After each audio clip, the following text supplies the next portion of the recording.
Hello everybody, good morning and welcome to the United Stand. I'm Mark Goldbridge and this is your latest Manchester United news. And we've got a few home truths to discuss this morning. There's a few things that I think haven't been said that do need to be said about Manchester United.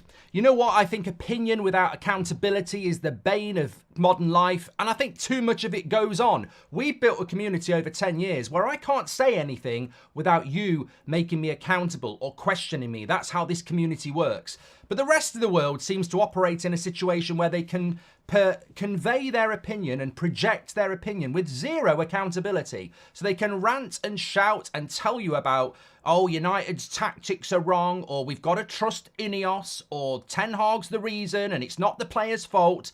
But there's no accountability to that. And we will be saying things on this show this morning where there is accountability, and you might disagree with it. And I will stand by the things that I'm about to say because I genuinely think, having watched Manchester United consistently with you for the last decade, I'm fully aware of the traps we're walking into and the mistakes we're about to make. And there can be no opinion without accountability.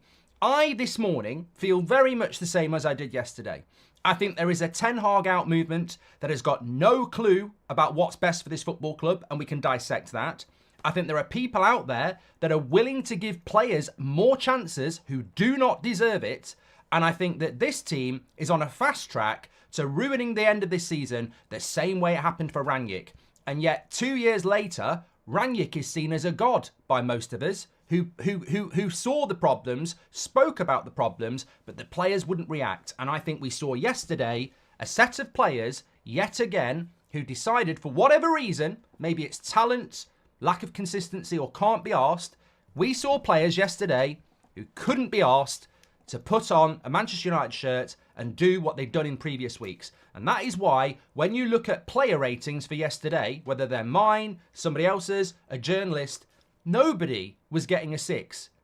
And yet you want to project that onto the Glazers or the manager or the coaching. I read a lot of stuff, and there was some very interesting stuff I read yesterday about we can't individualize this on the players again.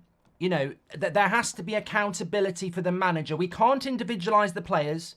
This is a footballing issue, and Ineos would be right to remove the manager and provide these players with the structure and professionalism. I've never heard. I wouldn't wipe my arse on that sort of a journalistic piece, to be honest with you. I've never heard such nonsense in all my life. If we're going to be honest this morning, and we're going to say the things that need to be said, and we're going to have a back and forth like we always do, and there is a poll in relation to Ten Hag in or out, why do I not want Ten Hag to be sacked? When we lost to Forest and we were level at half time, and he took Mainu off and he brought McTominay on and we lost 2-1, at the end of that game, I said, I haven't got a clue what this manager is doing. What the hell is he doing? I'm backing this manager and he's doing stupid things like that. I look at the game yesterday and I'm thinking, why the hell is he keeping Rashford and Bruno on this pitch? And I know why. It's player power. I'll explain that for you in a moment. Player power still runs at that club. We can't drive down the motorway and throw things out the window and they're not there anymore. If player power was there 6 months ago, and it was there 3 years ago, and it was there 2 years ago, it's still here today. Player power still exists. You take Bruno and Rashford off, you see what happens to that dressing room. Players look up to these players. You take them off, and I guarantee yesterday, Old Trafford would have roared with approval for taking Bruno and Rashford off. And quite rightly, they should have been took off. But Erik Ten Hag isn't stupid. You take those two players off, you may as well watch the team roll down the league. Because player power in that dressing room is going to respond to two very petulant players when they're not being picked and they're being subbed off. They're not going to handle it well. Rightly or wrongly, they're not. And Bruno deserves to be in this piece as much as Rashford. All Bruno's got in the bank is work rate. His performances over the last few weeks have been abysmal. And I'm a Bruno fan. And this is where people go wrong with their agendas and their player FC.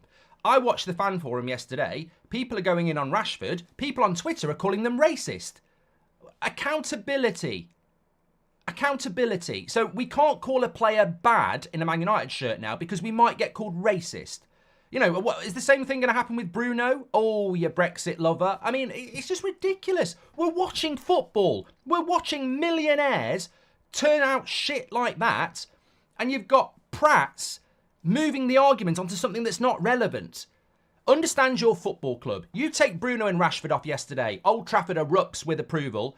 Ten Hag has to deal with the season falling apart for the next 3 months. Because that's Manchester United. You can't have opinion without accountability. Oh, he needs to take Rashford and Bruno off. Watch what happens if that happens. We'll be finished.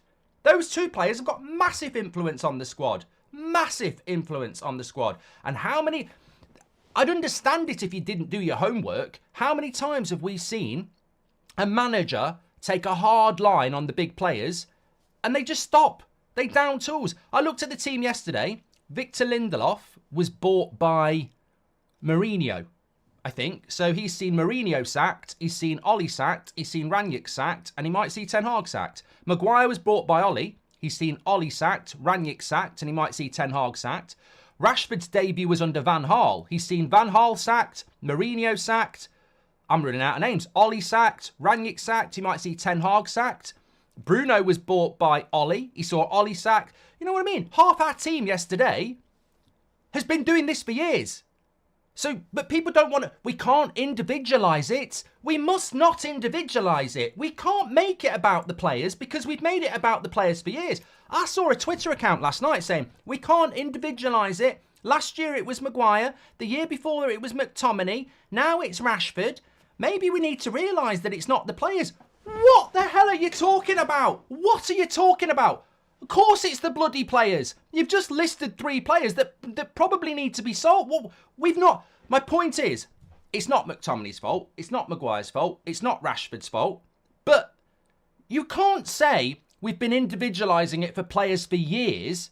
It's time we didn't blame the players anymore. They're still bloody here, mate. All 3 of those players put in a 4 or a 5 yesterday. Of course you can individualise it. That's it. What my point this morning is, I 100% think it's on the players. I 100% think it's on the players. You can't sit here this morning and say, we've been individualising it and blaming players for years and nothing's changed. Because we didn't get rid of the players, you prat. All the players you're talking about, we haven't got rid of. They're still here. I mean, it's ridiculous, isn't it? It's like a turd on your carpet that you don't get rid of. We've been coming into this living room for years and it stinks of shit. Maybe it's not the shit on the floor's fault. Maybe it's the painting. Maybe it's the TV. Remove the shit. The reason it smells of shit is because you've not removed it. Your living room stinks of shit because there's a shit on the floor. And you've got people going, let's not blame the shit. We've been blaming the shit for years. It might be something else. Remove the shit. It's as simple as that. Remove the shit. And also, just on the manager, I will talk about the manager. There's so much to talk about this morning. But there's a few truths we need to have. And it always runs back to opinion without accountability. So you can project your opinion about let's not blame the players. It's not the players' fault. And I will come back with accountability. And then you will come back with accountability. And people will make their minds up. But I'm tired of seeing projection. You know, people are retweeting Gabby Agbonlahor because he says Man United fans should sack the manager. That is the... If you want one lesson in life, breathe air, it helps you breathe and live. If Gabby Agbonlahor says something, do the opposite. Like, that's a life lesson. Very, very simple. If he says one thing, you'll know the extremity of opposite is the right thing to do because he's talking nonsense. But that's enough of that. We're trying to have a real conversation here.